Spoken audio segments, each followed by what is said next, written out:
Dig in to what all the political road ahead will look like for both former President Trump and President Biden. Joining us now for more, Sara Fagen, Deeproot Analytics CEO and a Republican strategist, along with Ari Aramesh, attorney and Democratic strategist.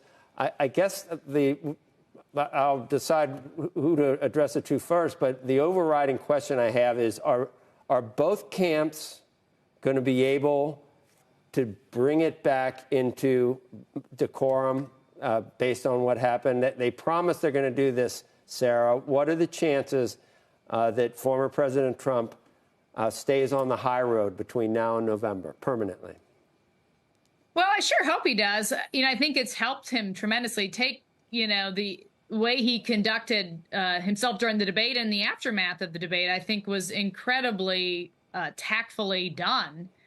He didn't go at Biden very hard as he was stumbling on the floor. And in the aftermath, he said nothing. And then, of course, we saw his campaign very aggressively urge its supporters and its staff to not inflame the situation. So I think that's a very positive sign. Campaigns are think he rewrote the speech? Think the speech is going to be totally different than what we're used to? No slash and burn, crooked Joe, none of that? It's a great question. I think that he would be wise to sort of leave some of, those jabs out. He can make his policy points. Look, right now what's happening in this race is the Democrats are just the fact that Biden goes out every day or almost every day and is on camera is doing all the work for Trump. Trump doesn't need to say anything about Biden. Biden is showing his challenges and his weakness every single time that he's on air.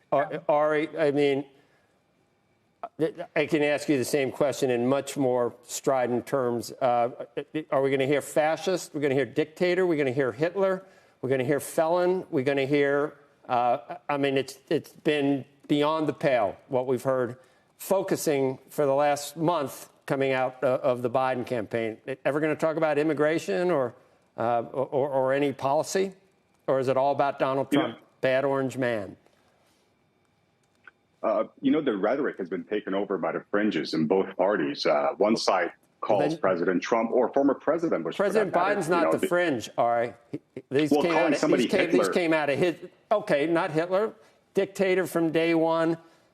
Still conflates bloodbath in the auto industry with there's going to be a bloodbath if he's not elected. All those things. After Saturday, are those off the table? This kind of rhetoric has been destructive from day one. Trump did it. Biden is doing it. We did it to President George W. Bush when we called, so many people in my party called him Hitler. It was wrong then. It is wrong now, and it should continue to be wrong. Hitler was Hitler. Stalin was Stalin. The Democratic Party is not the Communist Party. The Republican Party is not the Nazi Party. That's that.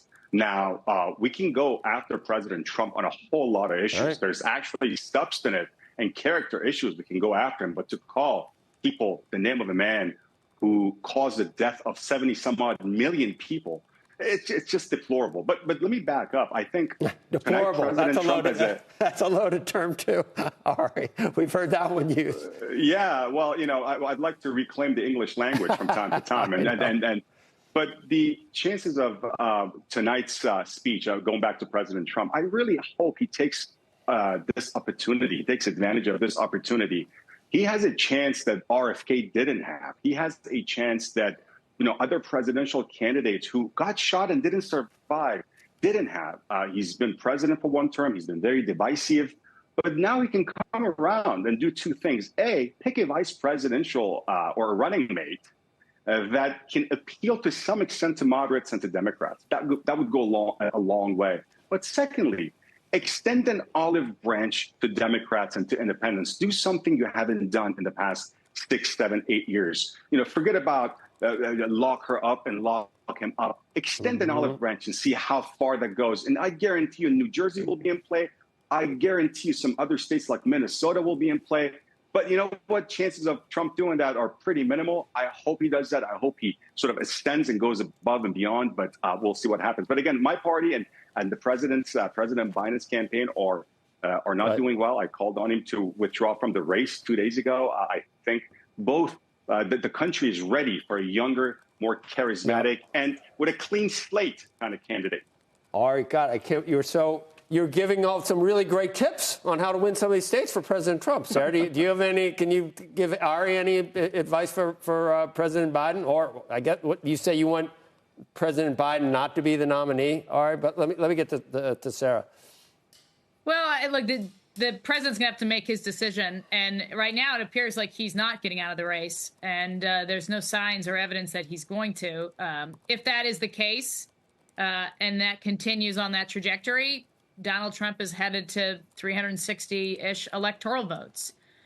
States like Virginia, New Hampshire, New Mexico, Minnesota, they will be in play in this election under the current trajectory. And so I'm not very hopeful for Democrats right now.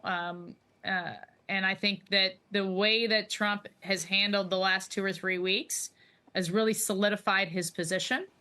And so I think Republicans will have a big party in Milwaukee. And I don't think any of us know what that must feel like to come within millimeters. So you never know. You never know whether someone is permanently changed from that. Thanks, Sarah.